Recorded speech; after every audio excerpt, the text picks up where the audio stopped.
마태복음 21장 6절에서 11절입니다. 신약성경 34페이지. 제자들이 가서 예수께 명하신 대로 하여 나귀와 나귀 새끼를 끌고 와서 자기들의 겉옷을 그 위에 얹음에 예수께서 그 위에 타시니 무리의 대다수는 그들의 겉옷을 길에 펴고 다른 이들은 나뭇가지를 베어 길에 펴고 앞에서 가고 뒤에서 소리를 높여 이르되 호산나 다윗의 자손이여 찬송하리로다. 주의 이름으로 오시는 이여 가장 높은 곳에서 호산나 하더라. 예수께서 예루살렘에 들어가시니 온 성이 소동하여 이르되 이는 누구냐 하거늘 무리가 이르되 갈릴리 나사렛에서 나온 선지자 예수라 하니라. 아멘.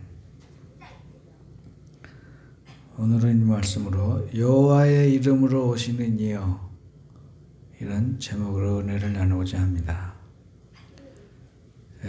오늘은 종려주일입니다. 그래서 종려주일이 지나면 이번 주 금요일날 예수님께서 고난을 받으시고 십자가에 달려 죽으시고 다음 주 일요일날 부활하십니다. 그래서 오늘은 우리가 종려주일로 섬기고 이번 주는 고난주간으로 섬깁니다. 그래서 고난주간에는 지나치게 오락을 지나치게 한다든지 또 놀러 간다든지 좀 이런 걸 자제하시고 특히 금요일 날은 아침 9시부터 12시 사이에 예수님께서 십자가에 달리시기 때문에 그 시간을 잘 묵상하시면서 명상하시면서 기도하시기를 바랍니다. 그리고 주일날은 우리가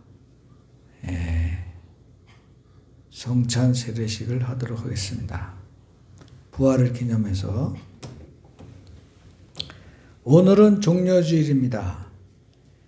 예수님께서 3년간의 공생애를 마치시는 그런 날입니다. 주로 갈릴리에서 활동하시던 예수께서 이제 마지막 십자가의 사역을 이루시기 위하여 성에 들어오시는 것입니다. 작은 짐승인 나귀를 타고 오셨습니다. 주님께서는 자기의 위엄을 나타내시기 위해서 군대나 마차가 필요하지 않았습니다. 이 세상에 들어오실 때 예수님께서 낮은 마국간에서 태어나신 것처럼 예루살렘에 입성하시는데도 작은 나귀의 새끼를 탔습니다. 나귀도 작죠. 말보다 나귀도 작은데 또 나귀의 새끼를 또 탔어요.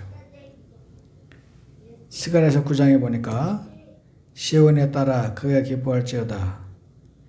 예루살렘에 따라 즐거이 부를지어다.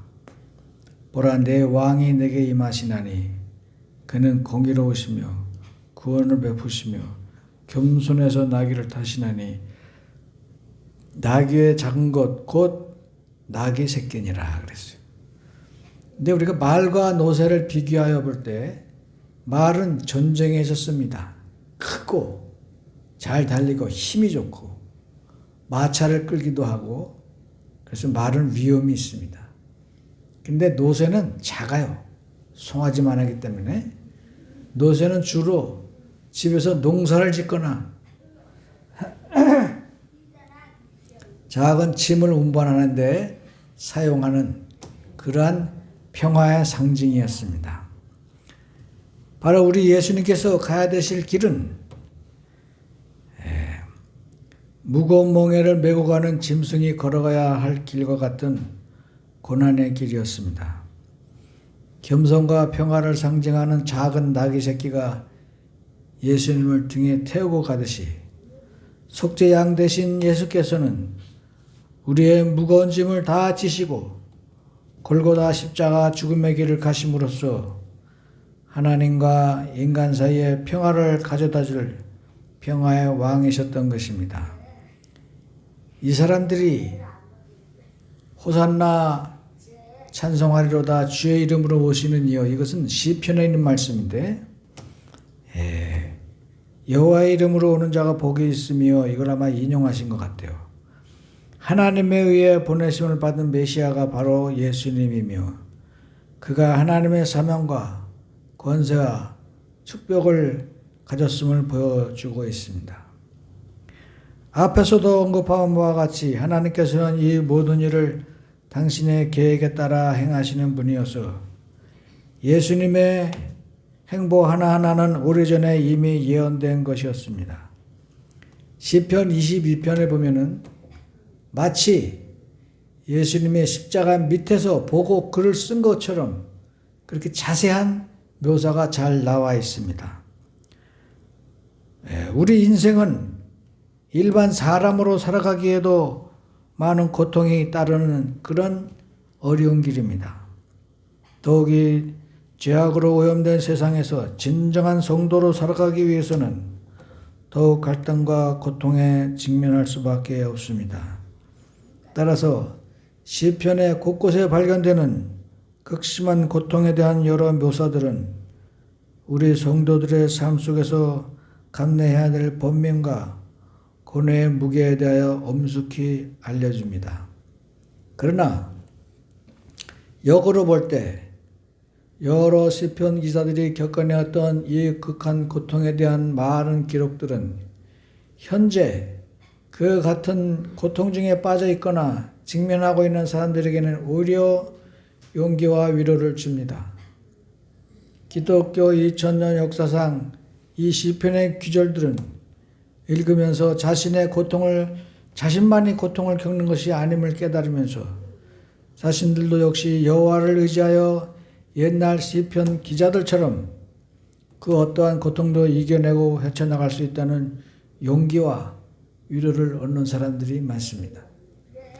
그 시편 22편에 다윗의 애절한 외침인 엘리 엘리 라마 아잡다니는 예수께서 십자가상에서 처절하게 부르짖었던 엘리 엘리 라마 사박단이라는 절규의 원래 형태입니다.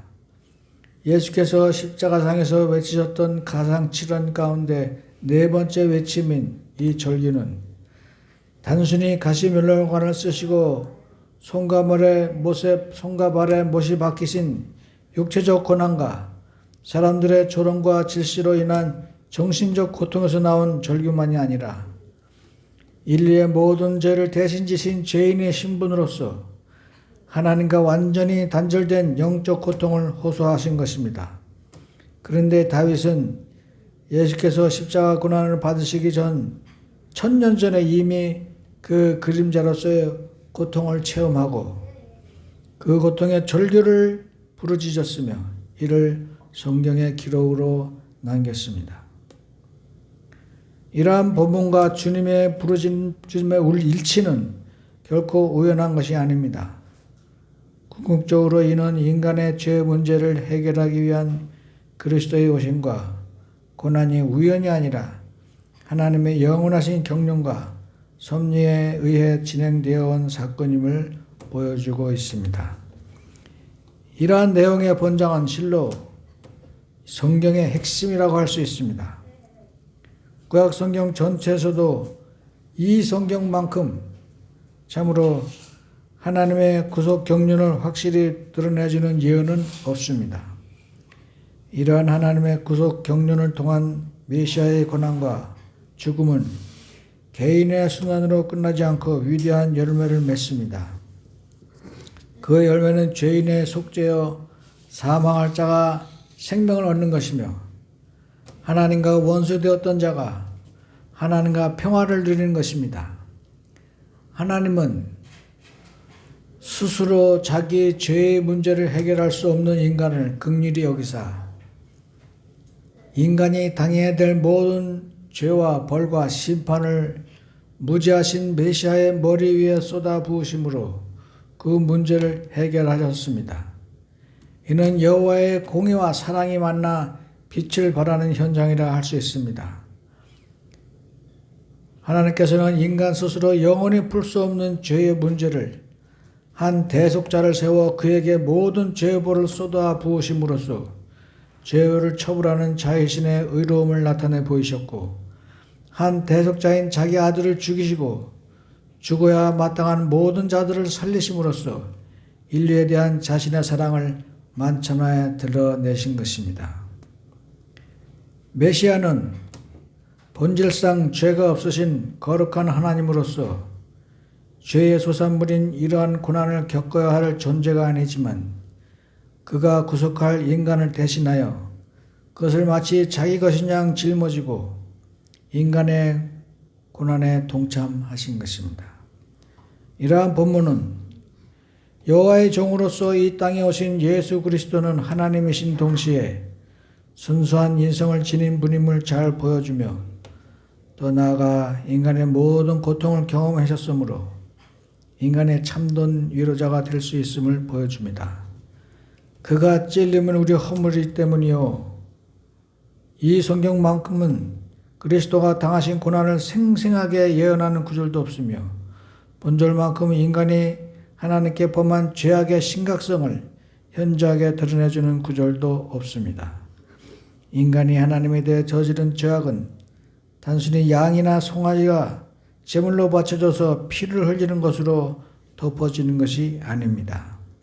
나아가 범죄한 그 대상 자신이 쪼개져 피를 흘리는 것으로 덮어지지도 않습니다. 오직 그 죄악에 덮어지는 것은 유일한 길은 죄가 하나도 없는 의로운 존재가 찢기고 찔리고 대속의 죽음을 죽는 것밖에 없습니다.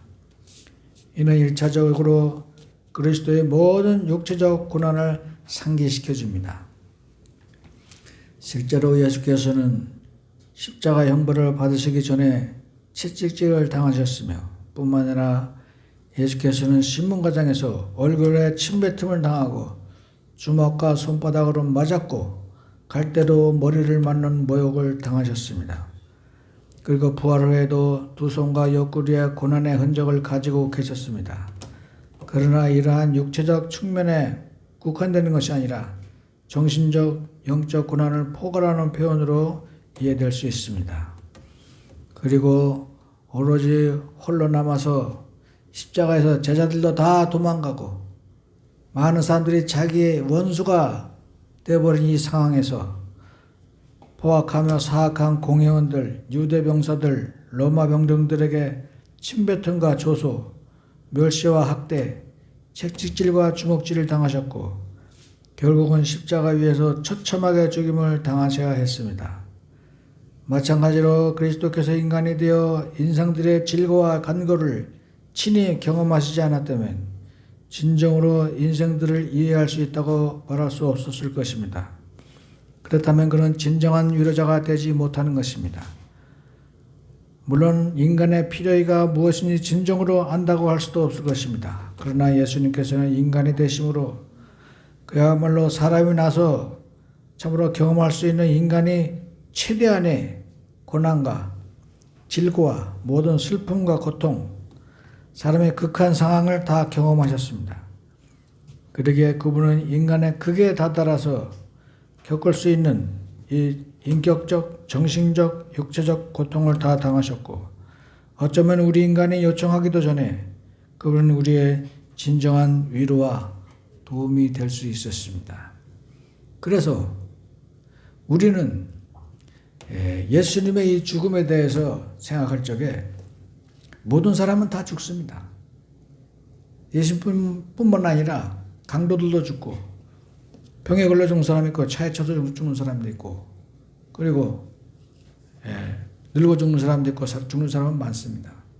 그러나 예수님은 아무 죄도 없으시고 하나님이신데 이 세상의 주인이신데 와서 섬김을 받아야 되고 위로를 받아야 될 그러한 하나님임에도 불구하고 이런 죄를 위해서 이런 벌과 고통을 다 겪으셨다는 것입니다. 그러므로 우리는 이 하나님의 은혜에 대해서 참으로 우리가 진정으로 감사해야 되고 우리가 죽었어야 되는데 우리를 살리기 위해서 이 죽으신 예수님을 기념하고 섬기고 예배하고 우리의 하나님으로 섬기셔야 될 줄로 믿습니다. 우리를 위해서 진정으로 이렇게 사랑하신 이 주님의 은혜가 우리에게 진정으로 우리를 위로하고 참으로 성령 충만 받으시길 축원합니다. 기도하겠습니다. 고마우신 하나님, 이 날에 우리가 참으로 주님의 십자가의 고통을 우리가 이해하고 믿고 따르고자 합니다. 이제 우리는 예수님의 고통을 통해서 십자가의 아픔을 통해서 새 생명을 얻었사오니 우리가 날마다 주님께 감사하고 성령 충만 받을 수 있도록 역사하여 주옵소서. 예수 그리스도 이름으로 기도합나이다. 눌러. 왜 자꾸 물어봐.